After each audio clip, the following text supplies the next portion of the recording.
Hey, g'day guys, it's Temujin here from SLColonies and today I've got a very exciting new update to show you guys, and basically it's to our crafting system for the cooking stations. We've completely changed how crafting works in our system. Back in the old system you used to craft, and then a blue menu would come up and you'd go through the menu and go through all the pages and select what ingredient you'd like to add, and basically if you got it wrong you would lose all your items. If you got it right, you'd craft and gain crafting experience. The other thing it used to mean is that as developers we had to create all the different recipes for you guys to use to make food, to eat food, which we found is quite challenging since we're an indie style, passionate type of team. We're not an actual business. We're not trying to make a lot of money. There's only two of us, and one of us is the only real scripter. So what we've decided to do is come up with a system that allows to give control of the recipes to all the players and the crafting. So you come up with the recipes by playing around with different combinations and being able to name the items. Basically how it works, I'll show you now. You left click this, and as usual, if you're a cook, you can go straight to use recipe. It will remember your recipes as you find them or make new ones. It won't do that if you're not a cook, okay? And then you can ignore using everything else if you wanted to. However, this is a new craft system.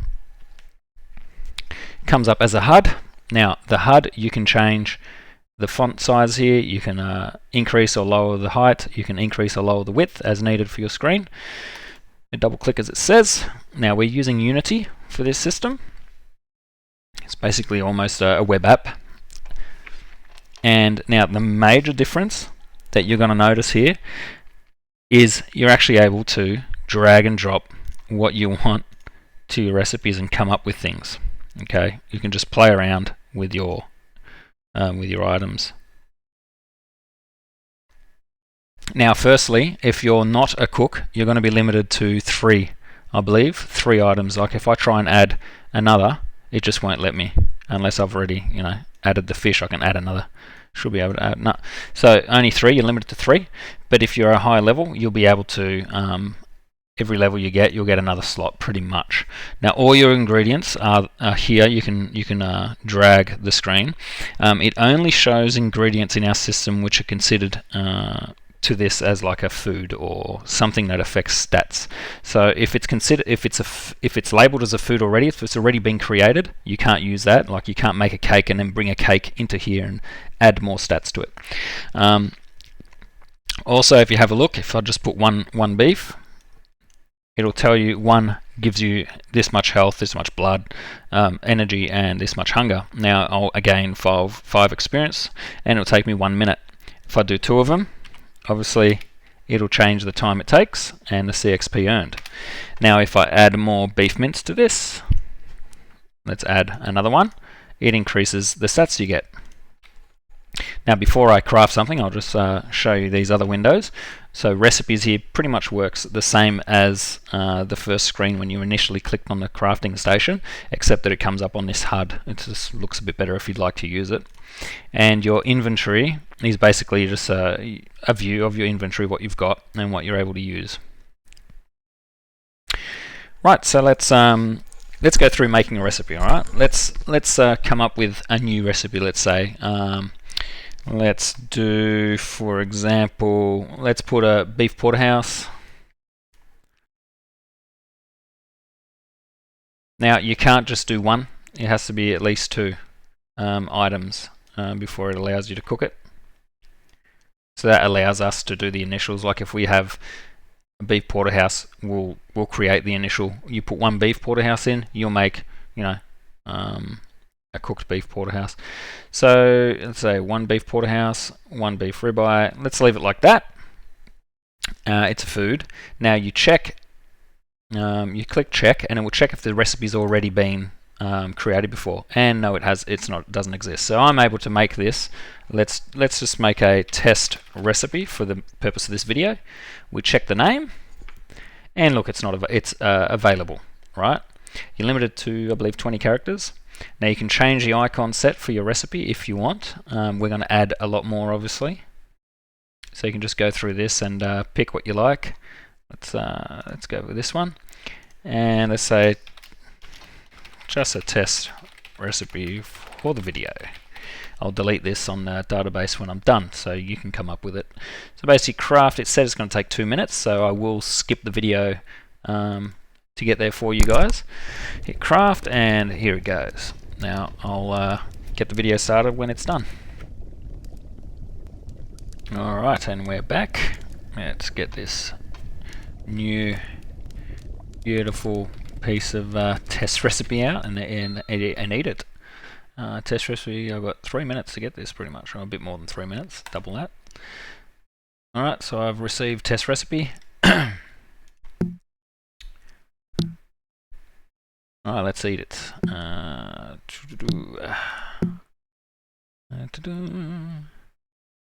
Let's use my test recipe that I have here. And beautiful. Okay, 14 hunger. Yep, and it's taken away my hunger. Right. Now what happens? Now, as I said, I'm not a cook in this stage, and obviously the recipe will not save.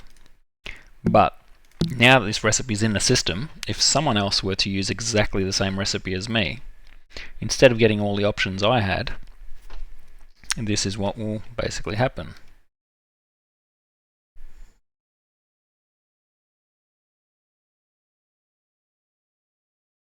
Right, so it won't save here either unless I am a cook. So we had beef mince, I believe. Let's hope it was beef mince and beef porterhouse that I used. Or it might have been beef ribeye and beef porterhouse. Yep, looks like it was. So let's add those two. So you can type it in or you can scroll with this. Now I'll check again. Now see, it didn't say that it's not available. It just goes straight to cooking if it's already been made, and you won't get to name it.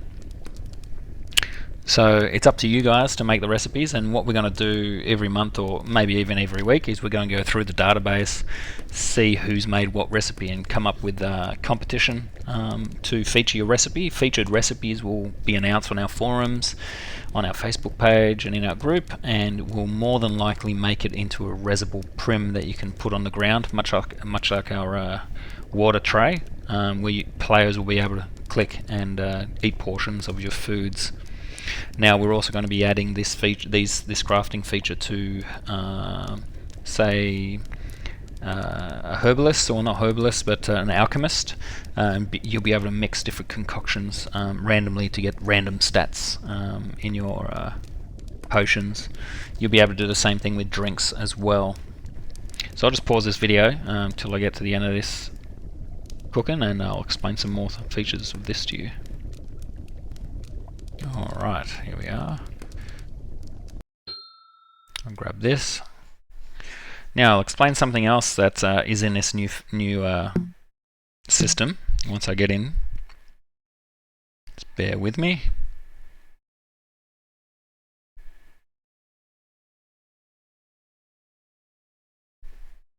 Now I've already explained that as you level up as a cook, you'll get more slots, so you can combine more different foods. Instead of 3, you can combine 4, then 5, then 6, and so on and so on.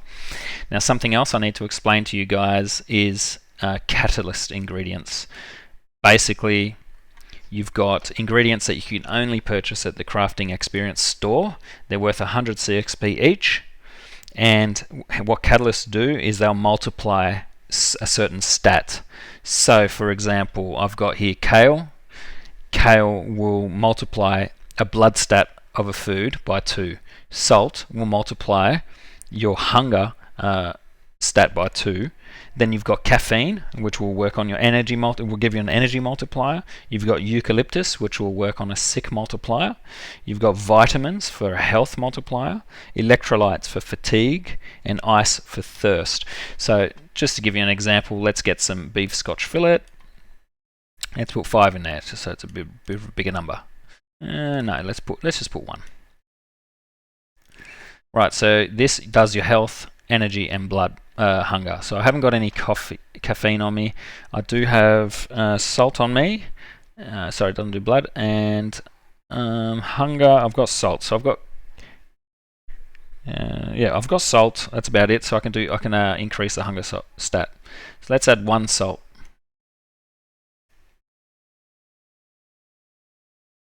So it's doubled my hunger by the initial 1. But let's say I know you can do that by adding an extra ribeye, Scotch fillet. So let's see what happens if I add 2. Add 1. So that's doubled my hunger as well. But now if I add a salt,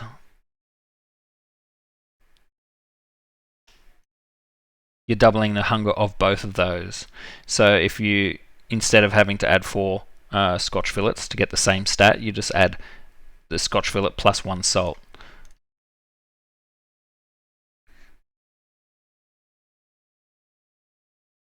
So if I added this, it will just get my hunger right up there, right?